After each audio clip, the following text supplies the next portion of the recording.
A'udzubillahi minasyaitonirrajim. Bismillahirrahmanirrahim. Assalamualaikum warahmatullahi wabarakatuh.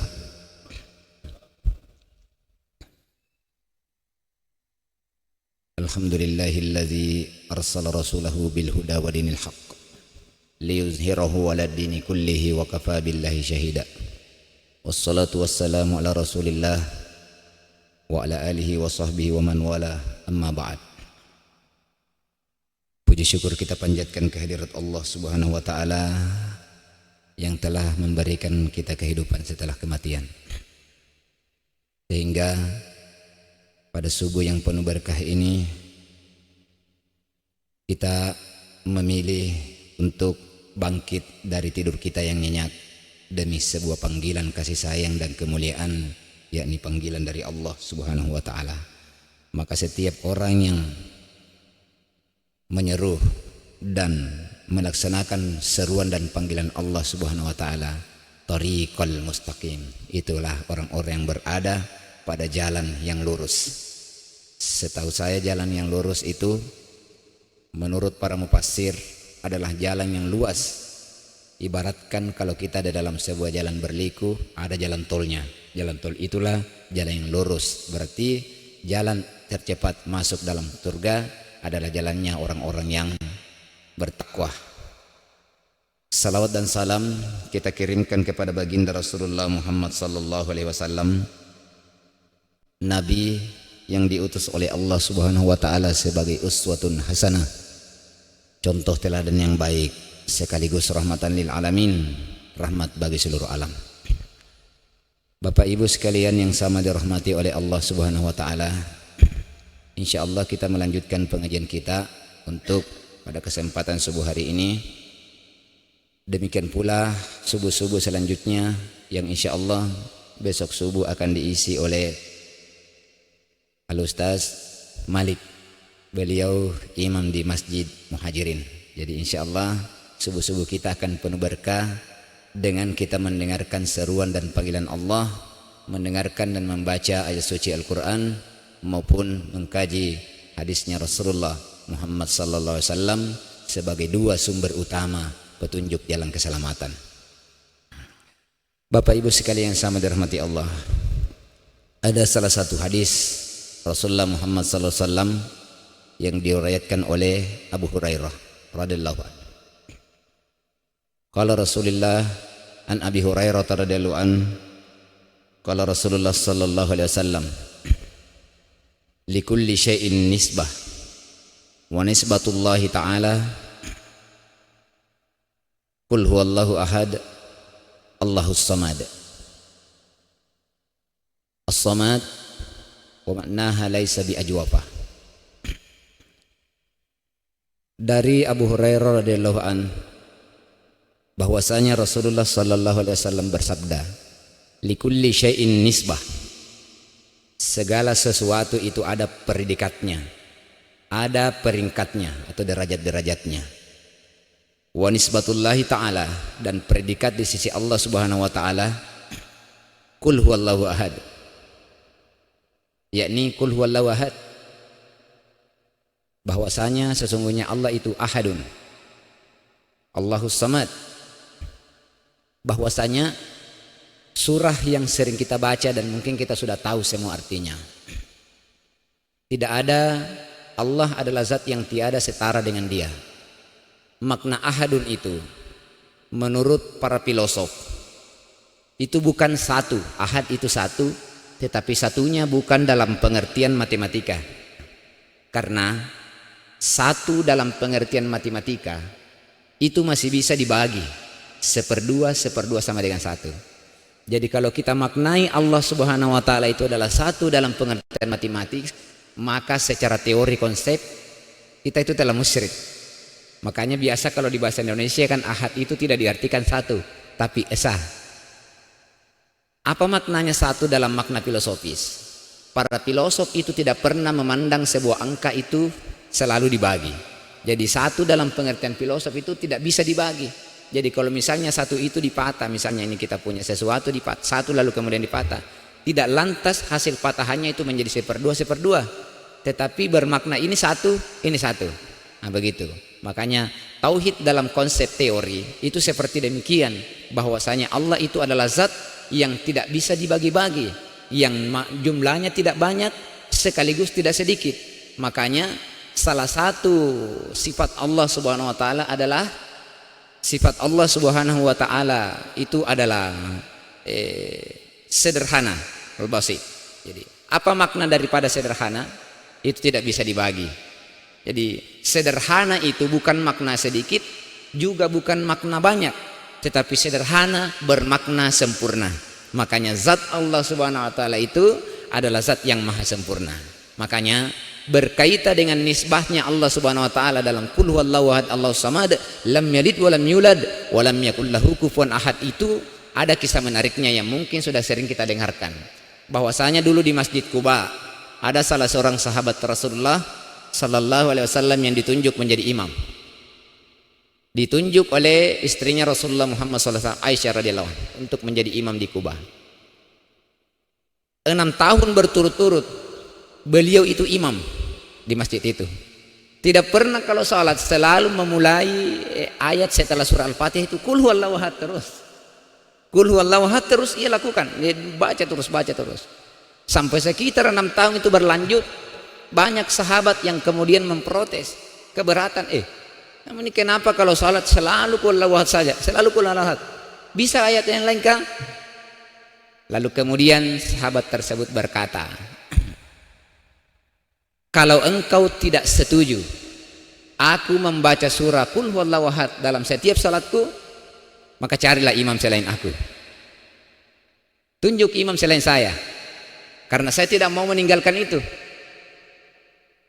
Lalu kemudian para sahabat dan umat Islam pada saat itu juga tidak mau menunjuk imam selain sahabat ini. Mungkin karena faktor bacanya memang bagus, lalu kemudian punya prinsip atau sifat seorang pemimpin yang memang menjadi suri tauladan bagi umat. Tetapi yang dianggap sesuatu yang ganjil dari sahabat ini adalah kalau setiap salat itu selalu qul huwallahu ahad, selalu qul huwallahu ahad. Akhirnya berlangsung lama hal itu terjadi. Datang Rasulullah Muhammad sallallahu alaihi wasallam. Kemudian dilaporkanlah sahabat tersebut, Rasul, ini kita punya sahabat ini setiap kali salat selalu qul huwallahu ahad, selalu qul huwallahu ahad itu. Akhirnya ditanyalah beliau, apa jawabannya kepada Rasulullah Muhammad sallallahu alaihi wasallam? Ya Rasulullah, aku mencintai surat ini.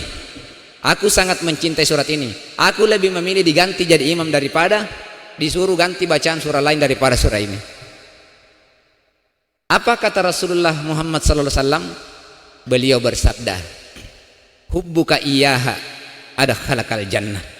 Kecintaanmu terhadap surah itu menyebabkan kamu nanti akan masuk dalam surga. Makanya apapun yang kita cintai di dunia ini itu akan membersamai kita masuk dalam surga. Itu hikmahnya. Itu akan membersamai kita masuk dalam surga. Makanya hati-hati mencintai sesuatu, karena cinta yang salah itu akan melahirkan kehidupan yang nantinya akan membuat penyesalan yang tidak tara di hari kemudian. Itu makanya kan ulama senantiasa berpesan, Rasulullah SAW sering berpesan kepada kita semua bahwasanya apapun yang kita cintai di dunia ini, jangan sampai kecintaan kita mencintai sesuatu secara berlebihan. Makanya ada sebuah ungkapan bijak, cintailah sesuatu dengan kecintaan sederhana, karena bisa jadi suatu saat apa yang kita cintai itu justru akan kita berbalik membencinya. Bencilah sesuatu dengan kebencian yang sederhana, karena bisa jadi suatu saat apa yang kita benci akan berbalik menjadi kita cintai. Begitu. Dengan kecintaan sederhana itu akan melahirkan kecintaan yang sempurna. Dengan kecintaan yang sederhana ini maka akan membuat kita tidak berlebih-lebihan terhadap kecintaan kita terhadap dunia. Dunia itu bukan sesuatu yang tidak boleh kita cintai. Boleh kita cintai, tetapi cinta yang tidak baik adalah sesuatu yang berlebihan. Obat itu bagus, tapi kalau overdosis itu tidak bagus. Begitu. Makanan kalau banyak atau berlebihan itu juga tidak bagus. Nah, sesuatu yang berlebihan di dalam agama kita itu dianggap sebagai perbuatan mubazir. Innal mubazzirina kanu ikhwanas syaitin. Orang-orang yang membasir itu kanu ikhwanas syaitin, mereka itu teman-teman setan. Maka apakah kira-kira dalam nilai kehidupan kita yang selama ini kita anggap berlebih? Maka kurangilah hal seperti demikian. Maka begitu. Termasuk ibadah kalau berlebihan itu tidak bagus. Apa maknanya? Ada sahabat Rasulullah di zaman Rasulullah SAW. Ketika sahabat ini kemudian meninggalkan keluarganya, meninggalkan pekerjaannya, hanya sujud suntuk di masjid selama 3 bulan. Dilaporkan kejadian tersebut. Apa jawaban Rasulullah SAW? Engkau atau dia bukan bagian daripada umatku. Makanya seperti halnya Allah menciptakan siang, itu diperuntukkan bagi kita untuk mencari rezeki yang halal.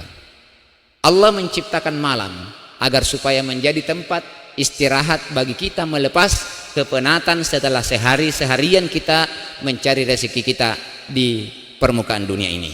Makanya sesuatu yang tidak proporsional bagi manusia apabila siang dan malamnya tidak pernah istirahat untuk mengejar dunia, melupakan akhirat. Makanya kan banyak nanti disinggung oleh Allah Subhanahu wa taala. Rasulullah sallallahu alaihi wasallam pernah bersabda, yuhibbunal mala wa yansaunal hisab. Mereka sangat mencintai harta bendanya, wa yansaunal hisab, tapi melupakan hari perhitungan. Yuhibbunad dunya wa yansaunal akhirah.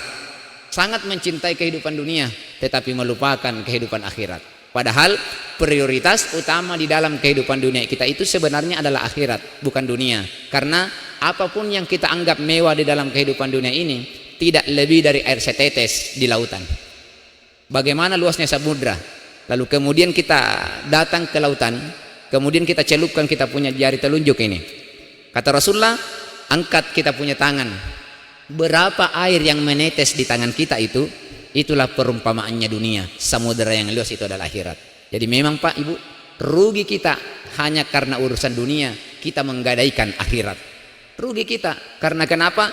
Tidak ada nilainya dunia ini. Makanya orang yang begitu mencintai hartanya, enggan mensedekahkan hartanya karena takut kehilangan harta, tandanya orang tersebut telah dikuasai hatinya oleh dunia. Kalau orang yang telah dikuasai hatinya oleh dunia, maka tidak perlu bertanya bahwa ia sudah pasti jauh dari Allah Subhanahu wa taala. Makanya orang-orang kikir itu adalah orang yang memang sudah jauh dari Allah. Karena kenapa? Dia keluar dari kodratnya, fitrahnya sebagai manusia. Karena kenapa? Kita ini selaku manusia diciptakan oleh Allah membawa sebuah fitrah ketulusan di dalam diri kita. Fitrah itu apa? Yakni fitrah penyembahan kepada Allah Subhanahu wa taala. Maka siapa yang tidak menyembah Allah Subhanahu wa taala, sebenarnya orang tersebut keluar daripada fitrahnya sebagai manusia. Makanya kalau orang berbuat kesalahan, orang berbuat kemaksiatan, atau misalnya marah atau benci, sebenarnya itu bukan dirinya. Siapakah dia? Itu setan yang seperti begitu. Makanya banyak penampakan manusia di dunia yang kita nampak ini, wajahnya adalah manusia, tetapi sifatnya adalah binatang. Makanya banyak itu sebenarnya binatang-binatang yang berwajah manusia. Makanya di situ perlu kita introspeksi diri kita. Jangan sampai kita ini mengandalkan kita punya ketampanan, kita punya kecantikan, kita punya harta, kita punya jabatan, tetapi apa yang terjadi? Ternyata sifat kita adalah sifat kebinatangan, dan kalau kita punya sifat kebinatangan di dalam hati, itulah nanti jadinya kita di hari kemudian. Jadi nanti banyak manusia itu di dunia wajahnya bagus sekali, tetapi ternyata di alam lain justru menebar bau busuk yang tidak ada duanya.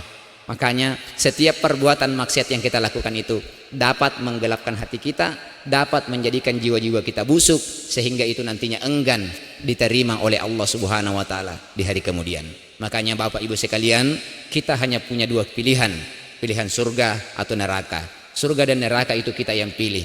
Kita yang pilih mana mau kita pilih. Banyak kalau ditanya mau masuk surga kah tidak, semuanya pasti jawab mau. Tapi lewati tidak jalan surga. Akan itu. Yang masalahnya itu adalah banyak orang mau mengaku masuk dalam surga, tetapi tidak mau atau enggan menyiapkan waktu untuk mempersiapkan waktunya, membuat jalan masuk di dalam surga. Makanya senantiasa kita minta kepada Allah Subhanahu wa taala, iyyaka na'budu wa iyyaka nasta'in, ihdinas siratal mustaqim. Jadi kepadanya lah kita menyembah, kepadanya lah kita memohon pertolongan. Ihdinas siratal mustaqim, tunjukkanlah kami jalan yang lurus. Jadi siratal mustaqim dalam tafsirnya Profesor Dr. Quraisy Shihab, yaitu tadi itu adalah jalan lebar, jalan luas yang masuk dalam surga, sehingga kita mudah masuk di dalamnya. Bahkan Profesor Dr. Quraisy Shihab itu beliau mengkritisi sebuah hadis bahwasanya nanti itu jembatan masuk dalam surga ibaratkan rambut yang terbelah 7. Hasil kajian beliau mengatakan bahwa hadis ini dhaif. Dhaifnya bukan berarti sesuatu yang tidak bisa dipakai, tetapi untuk menjadi motivasi di dalam fadilah amal-amal kebaikan bisa dipakai hadis ini. Tetapi sekali lagi itu adalah dhaif. Makna daripada jalan lurus siratal mustaqim kata beliau adalah jalan yang lurus, luas, dan tidak ada hambatan di dalamnya. Makanya semoga kita semua berada di jalan kebenaran, berada di dalam jalan Rasulullah Muhammad sallallahu alaihi wasallam, sebab beliaulah tempat kita mengadu, beliaulah tempat kita meminta dan memohon syafaat di hari kemudian. Dan semoga kita senantiasa konsisten di dalam keimanan, konsisten di dalam beribadah kepada Allah Subhanahu wa taala. Jangan pedulikan dan hiraukan apa kata orang, karena kenapa? Kata-kata orang itu tidak akan banyak menolong di hari kita kemudian. Kitalah yang menolong diri kita dari amal-amal soleh, amal-amal kebaikan yang kita miliki. Insyaallah kalau masih ada waktu nanti di lain waktu kita akan coba bagaimana hasil mufassir daripada qul huwallahu ahad ini agar semakin menambah keimanan dan ketakwaan kita terhadap sebuah ayat-ayat Allah Subhanahu wa taala yang terkandung di dalamnya. Saya kira seperti demikian yang sempat kita sampaikan pada kesempatan subuh hari ini. Lebih dan kurangnya mohon dimaafkan. Mari kita tutup dengan doa kafaratul masjid. Subhanakal majlis, subhanakallahumma bihamdik, asyhadu an la ilaha illa anta astaghfiruka wa atubu ilaik. Akhirul kalam, minallahil musta'an wal itiklan. Wallahu yatawallas shalihin. Assalamualaikum warahmatullahi wabarakatuh.